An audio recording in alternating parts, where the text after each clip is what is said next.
Okay. Yes. Perfect. Well, hi everyone. Welcome. I mean, this is a really big topic.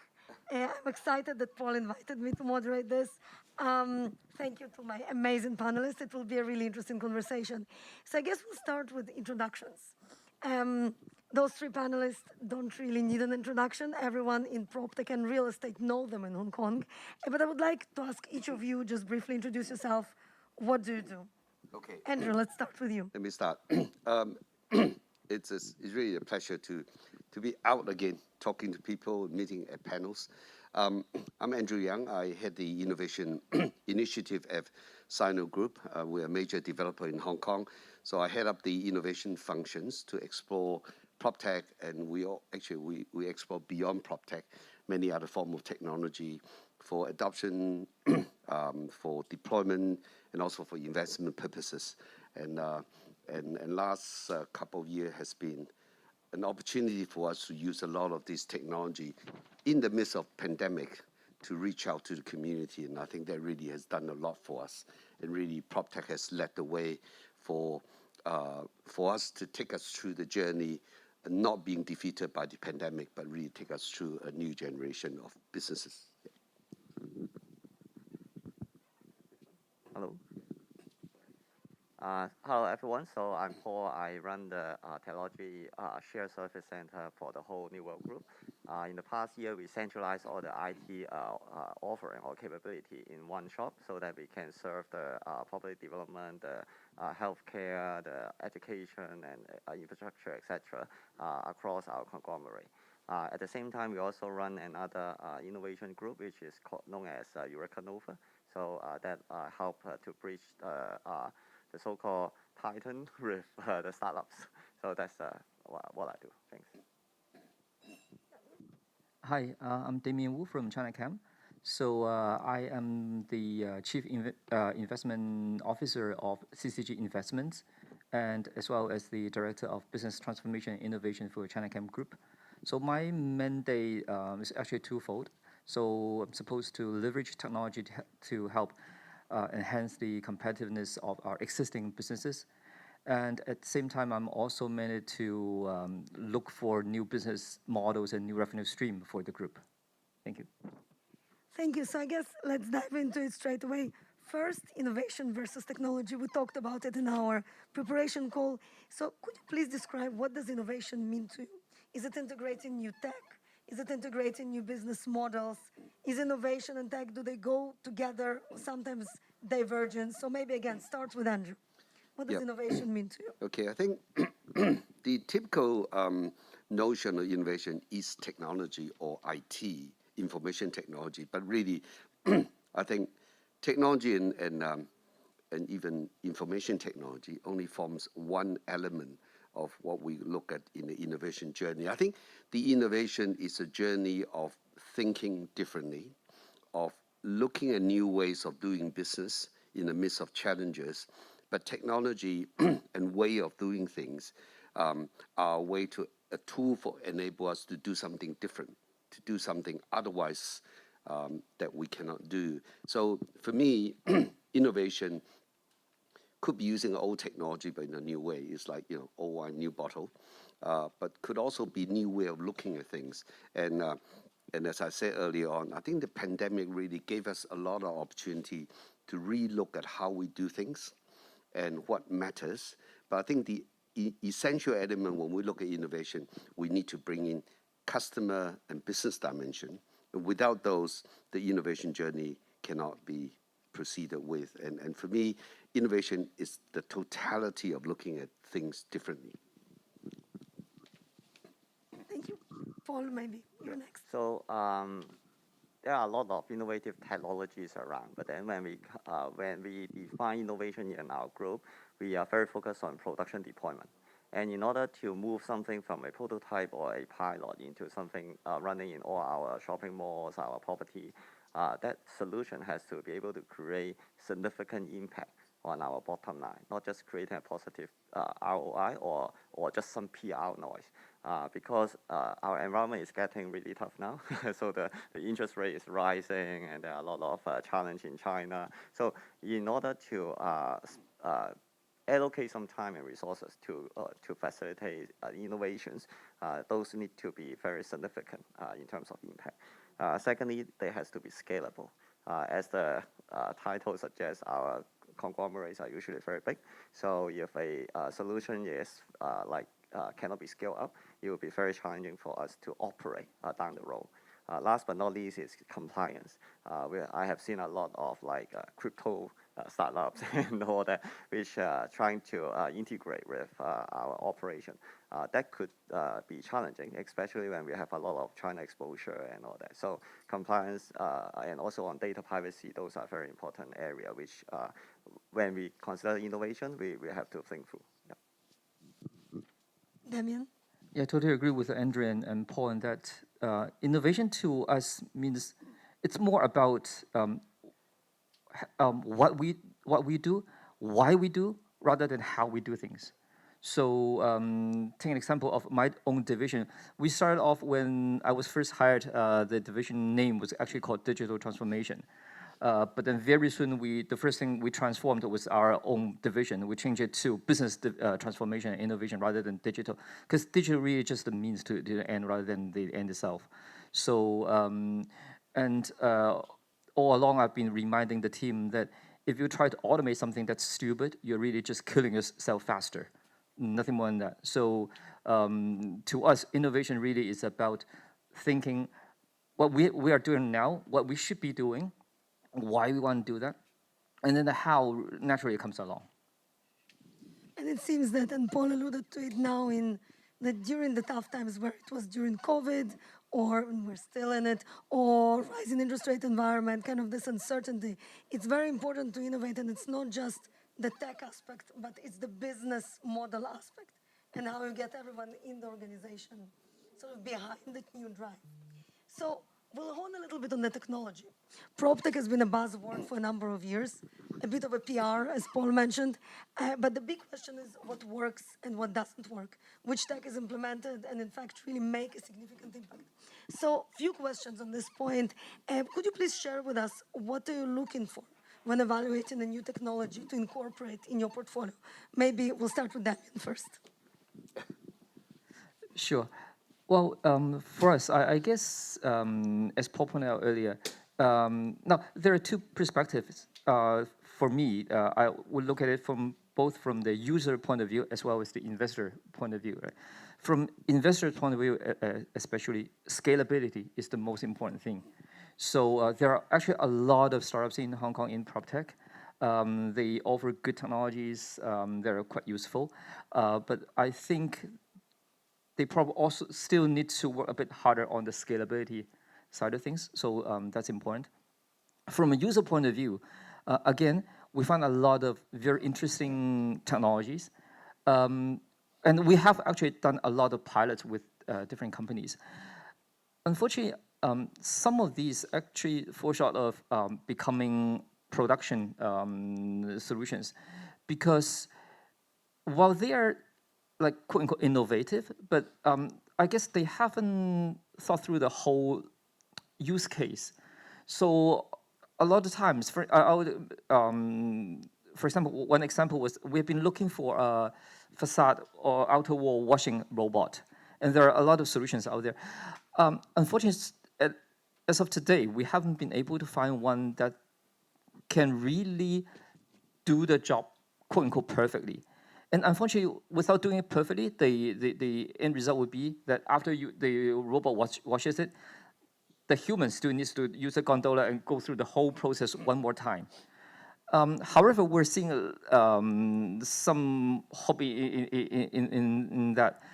One startup finally decided to combine human with robot, and they offer it not as a product, but as a solution.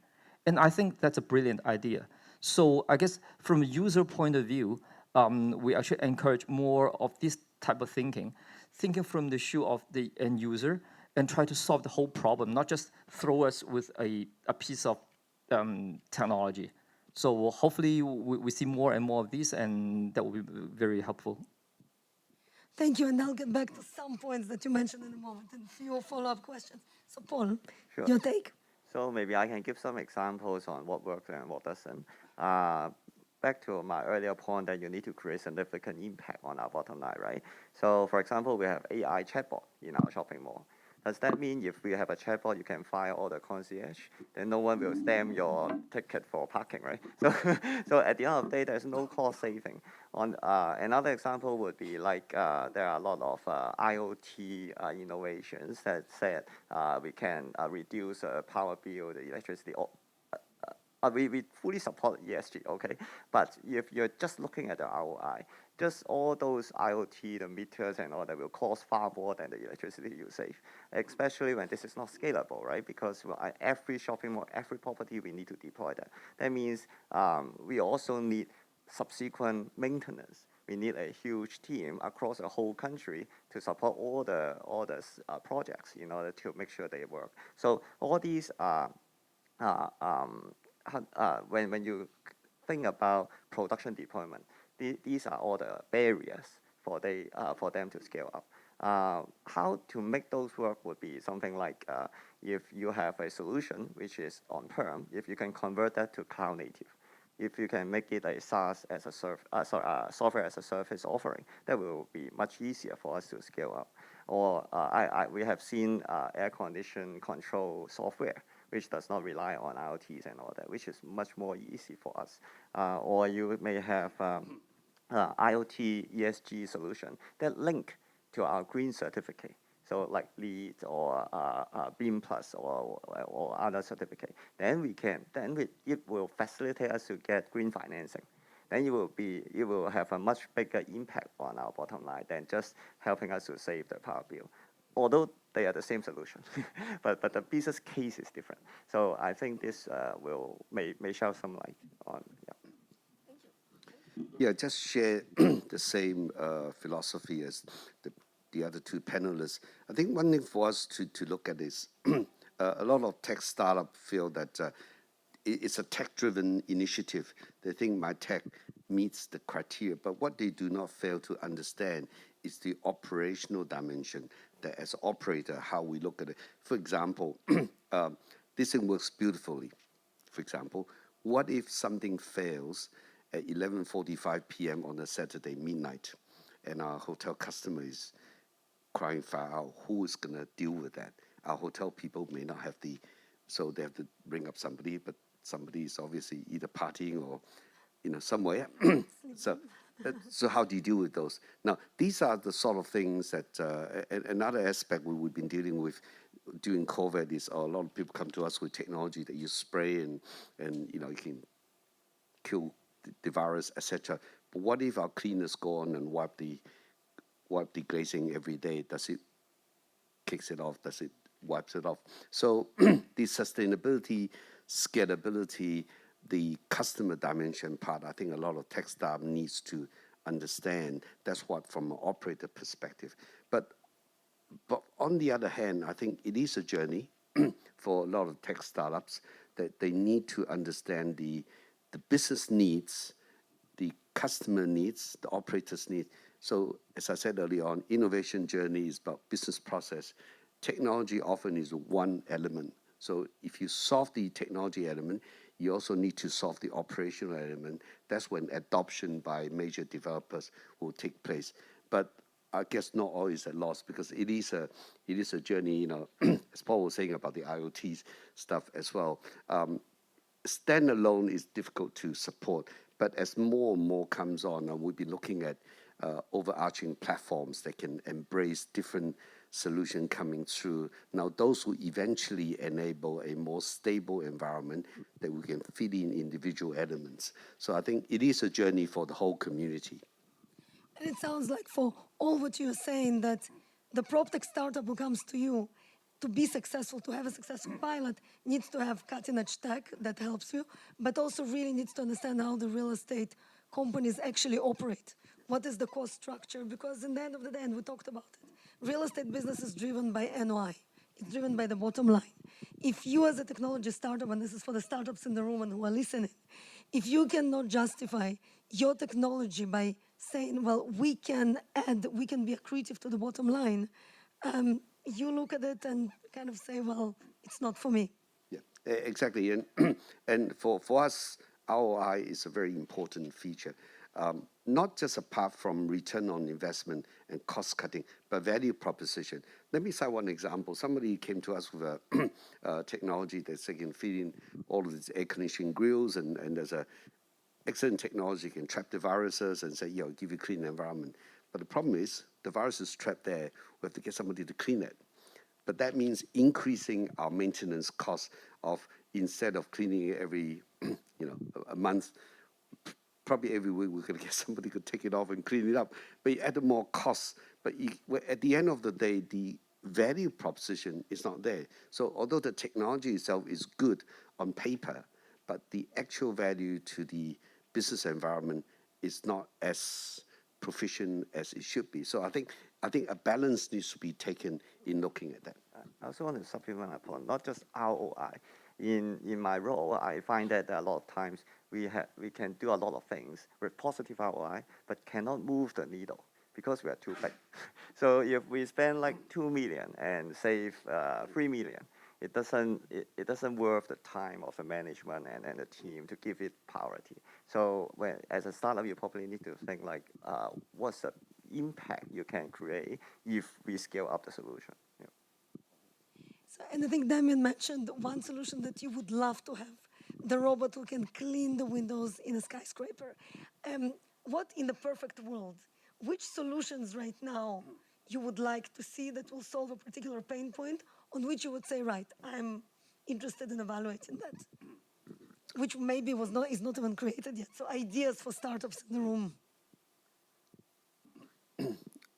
I think through the pandemic, we've seen many like robotic solutions to help cleaning, etc. Or those. I think those are already what appears in the market already kind of saturate the market. So it's quite a lot around.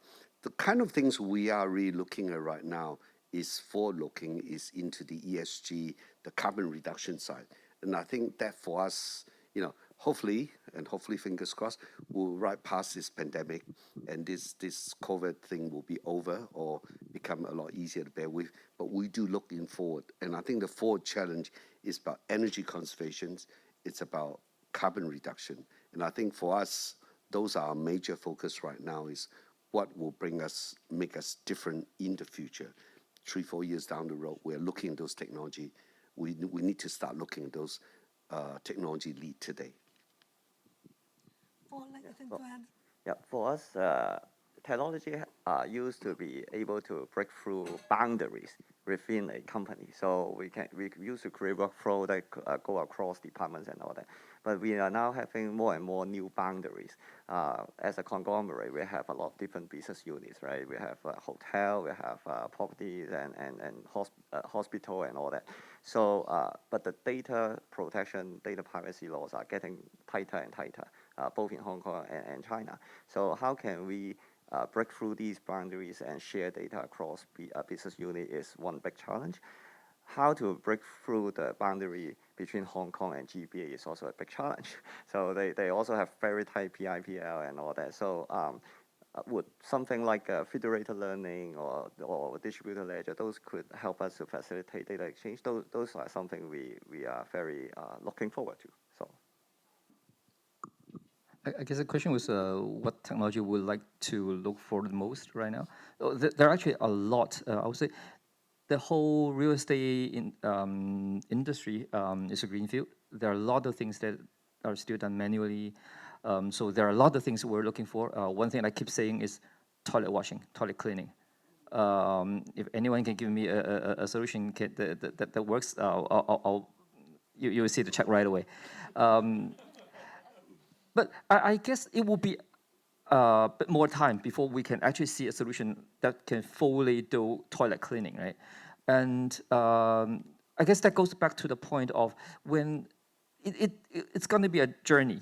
However, in the middle of it, probably for the startups working on in the area, you might really want to come up with a service rather than just a product. Even take the solution that Andrew said earlier about trapping the virus in the air.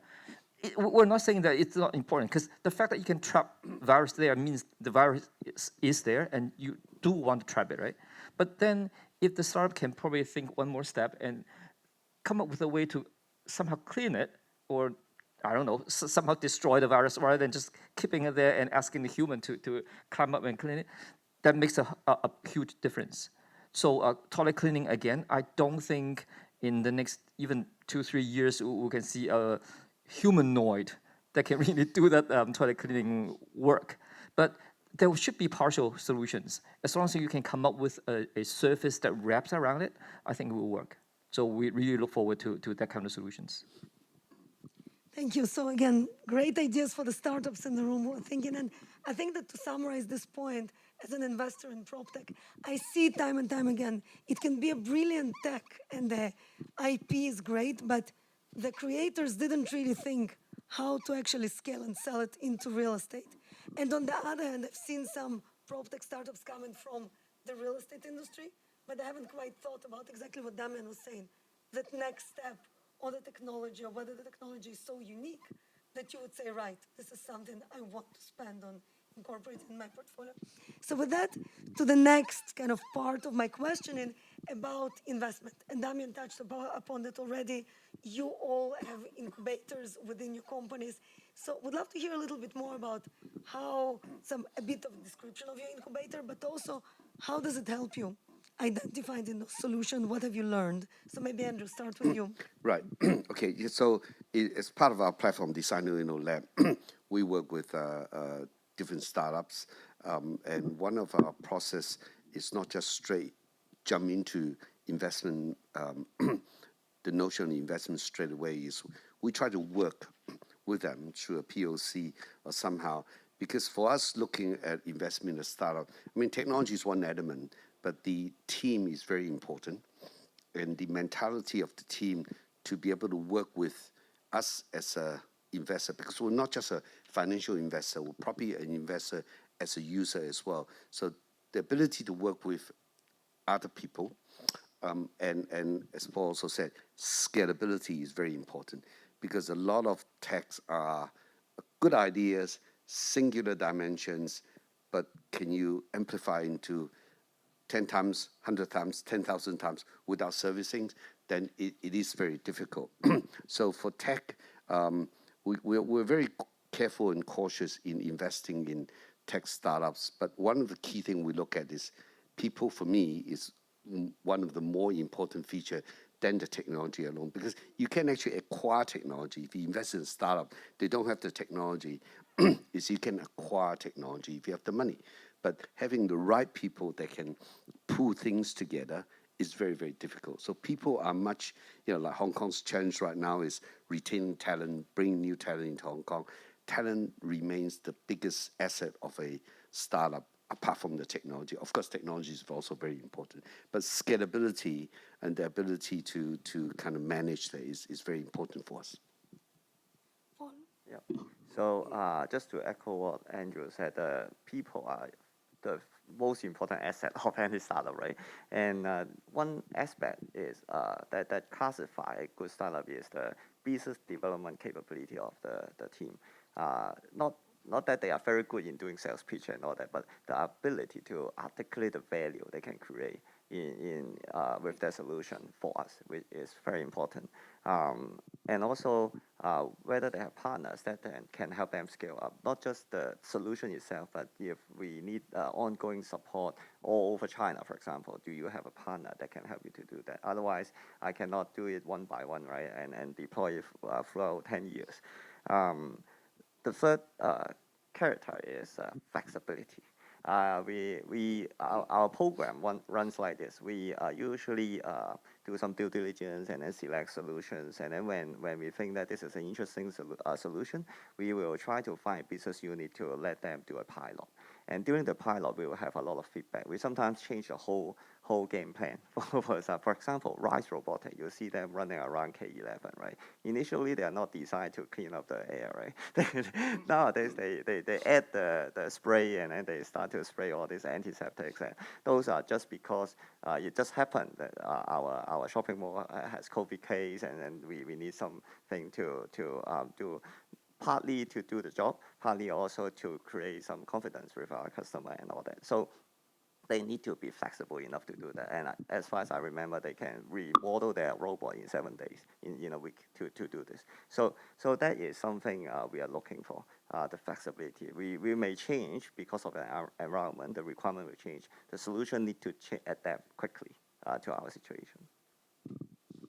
Damien, last but not least. Well, yeah, at Chinachem, we have our own accelerator cohorts. So we have just done the first cohort, and then the second cohort is coming up. The goal there is, again, twofold. For startups, we want to offer them the opportunity to do pilots in real-life situations. So probably unlike some other accelerators, the way we run it is that we do pilot first. So the first day they come into the cohort, they already deploy their solution in one of our properties to do pilots, and then they learn it along the way, and we make sure we give them sufficient feedback from our ground staff to help them understand what's needed and how to improve their solutions. But then at the same time, frankly, we're also benefiting from these interactions. Our staff learn a lot and got inspired a lot by interacting with these startups. So I think that's a very important interaction as well. Now, we have different vehicles for investing into different stages of companies, and VC is one of them. We would definitely prefer to invest into startups that have synergy with ourselves. On that point, I'd probably just like to add a bit of comment to it, that PropTech, the definition of PropTech probably varies. So for us, we don't just look at technologies that you can use in a building. To us, PropTech, or the smart city technology, put it that way, actually mean broader things. So for example, logistics technologies, technologies that can enable you to to work remotely, or any technologies that you can apply in shared economies. The way we think about it is that these are also PropTechs because they actually change the way you utilize properties. For shared economy, it actually allows you to utilize space more efficiently. So that's why we're sort of looking a bit broader than the typical PropTech when we look at both candidates for accelerators as well as candidates for investment.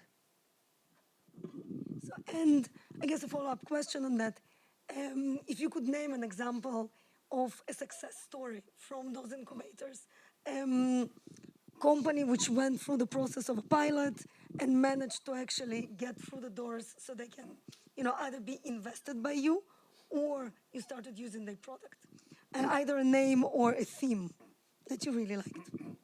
Okay, maybe we'll start that, as I said early on, we've been looking at sustainability in one aspect, and we were approached by a startup with the ideas of recycling plastics into building products. And although that's happened during COVID, it's not the core technology we're looking for, but we saw that as a long term. So it's this company called EcoBricks. And cut through a long story, about 18 months, we helped them to do a startup, scale up into a pilot manufacturing plant here in Hong Kong, and help them to source the right plastics.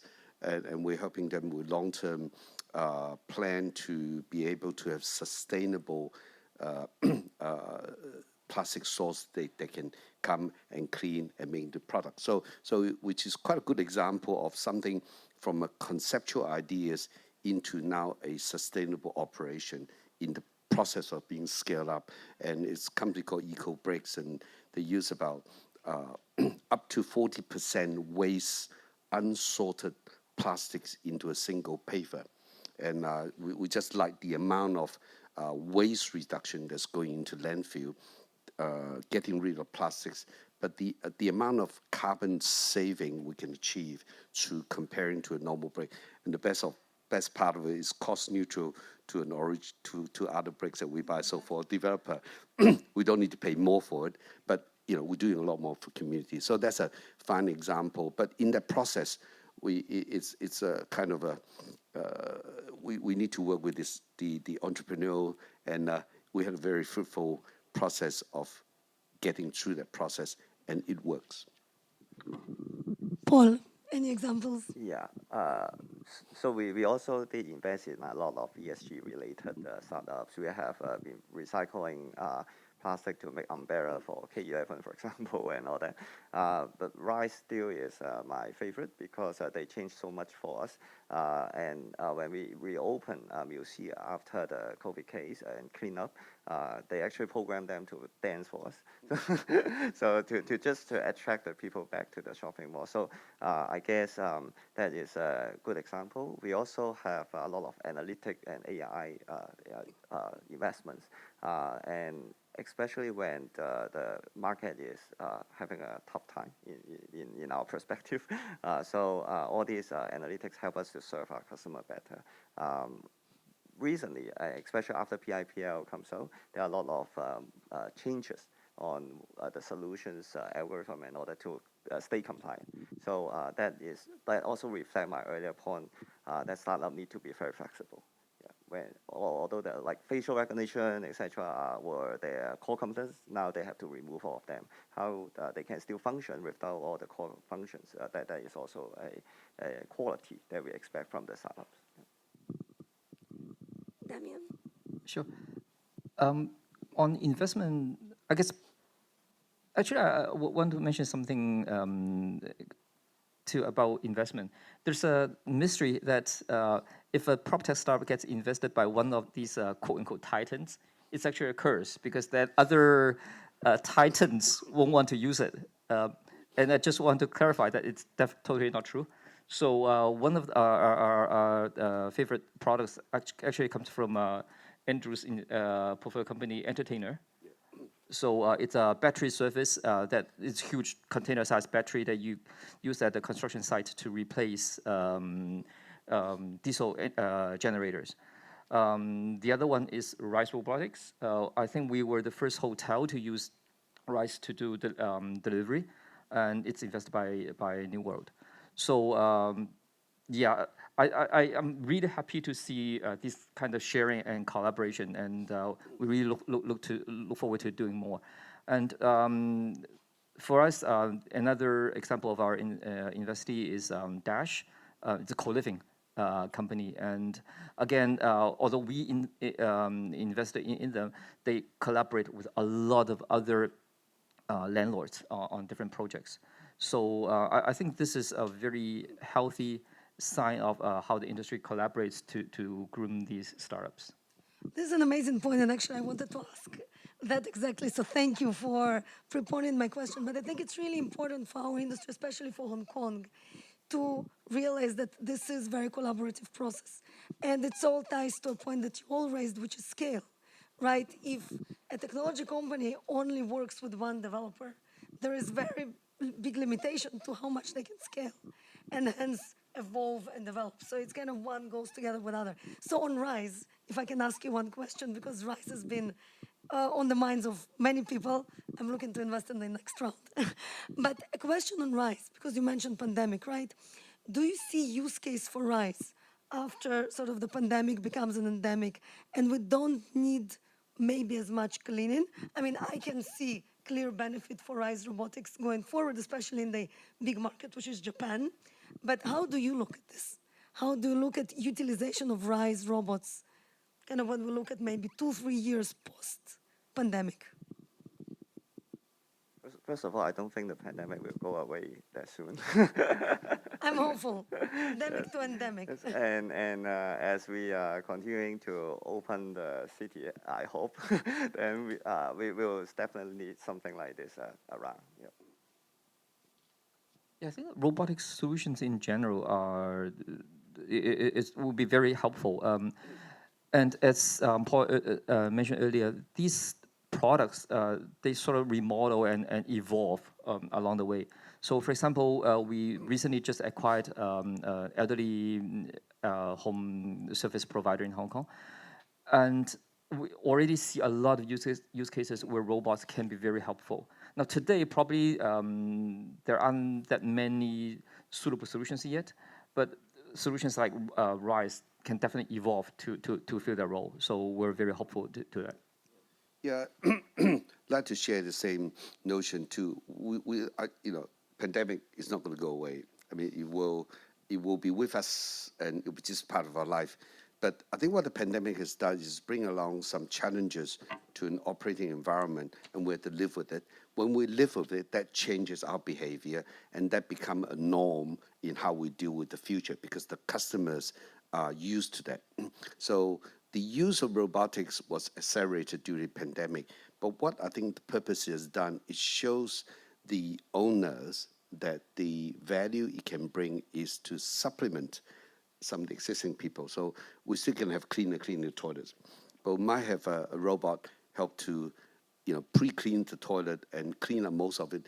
That the cleaner, which is quite hard to hire these days, it's try to hire people is actually not easy.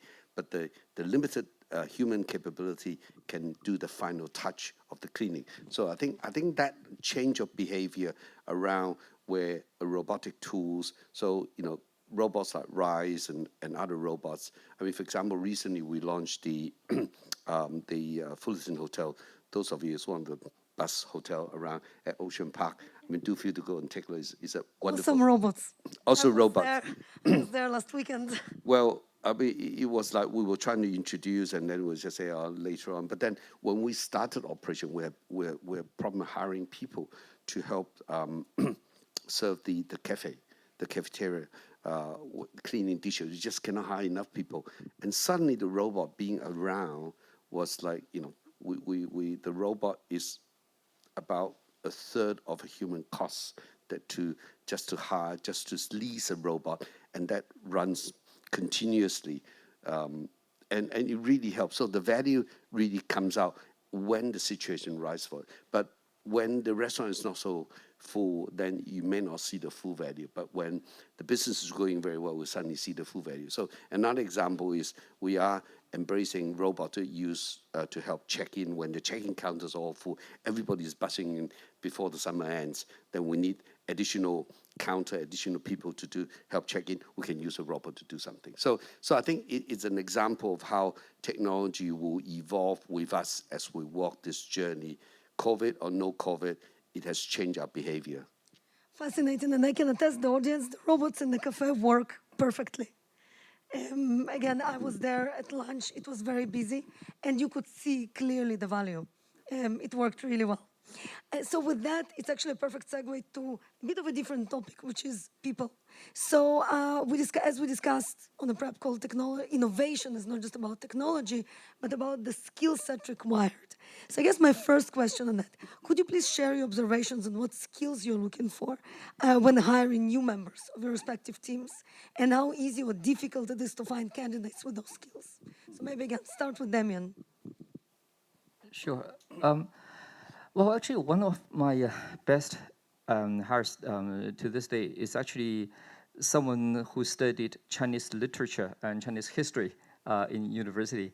But she comes in with a very excellent entrepreneurial, not just mindset, but also skill set as well. When I say skill set, because being an entrepreneurial, what you need to know is a bit of everything, and the ability to connect the dots. So, to me, I guess it really doesn't matter what you studied in school. It really matters more about who you are, what your previous experiences are, and stuff like that. So to me, I always look for this first, the entrepreneurial spirit. Is it easy or hard to come by? It's really hard to say, actually. I believe in Hong Kong, as there are so many startups out there these days. Well, I myself, personally, right after I graduated, I did a startup and failed badly. And then I sent out more than 100 CVs before I found my first job. Because at that time, because you can't lie on your CV, so I had to say that, yeah, my previous job was the GM and founder of a startup. And I imagine a lot of the CVs just end up in the bin. But today, I think the employers' mindset have changed. So hopefully more and more employers will actually treasure these kind of experiences. So yeah, I think there are a lot of talent out there. Yeah, I fully agree. So we actually rename our trainee program to Technopreneur, just to make sure we recruit people with those an entrepreneurial spirit. I think a bit of everything is precisely what we need nowadays. In fact, if you want to work in, I guess not just property, but all kinds of industry in Hong Kong, people are no longer just looking for engineers. Because a lot of engineering capability can be outsourced. And what we actually need is someone like, traditionally, we call them business analysts, people who can see the value of different technology in different part of the organization and convince people with good communication skill to adopt those solutions. That is much more challenging. And provided that the diversity of our workplace is also very high. We have different industry, we have different, all this inclusive workforce becomes more challenging for young professional to navigate. So the communication skill is important. Lastly is the awareness of all the limitations posed by regulations, compliance, and all that. So I always urge my team to understand like all the data privacy rules, how we get the green certificate. Those are non-technical stuff, but they need to be fully aware before their solution can create value. Yeah, share the same view. I think people thought of vertical skill sets, but I think nowadays it's more across matrix of skill sets. I mean, so it's good to be a data scientist, but data scientists may not understand the business process, may not have perfect communication skills. So I think all around, I say to youngsters, it doesn't matter whether you study history. In fact, I think a lot of Microsoft senior people are anthropologists and historians. I mean, they're not really data scientists.